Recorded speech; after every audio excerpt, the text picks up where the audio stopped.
बनकर तुम्हें छलकते हो। नदियों में निर्मल धारा बन तुम ही बहते हो। पर्वत में अड़िग हम बनकर तुम ही जमते हो।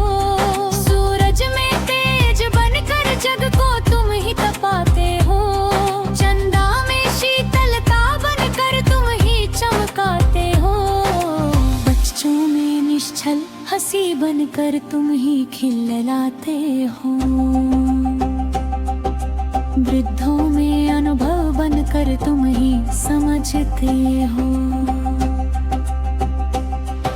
साधु में त्याग बनकर जग से तुम ही विरक्त हो।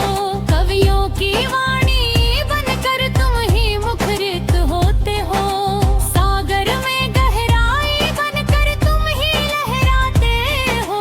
कण कण में व्याप्त होकर तुम ही रमते हो। आंधी में वेग बनकर तुम ही गरजते हो। बादल में जल बनकर तुम ही बरसते हो।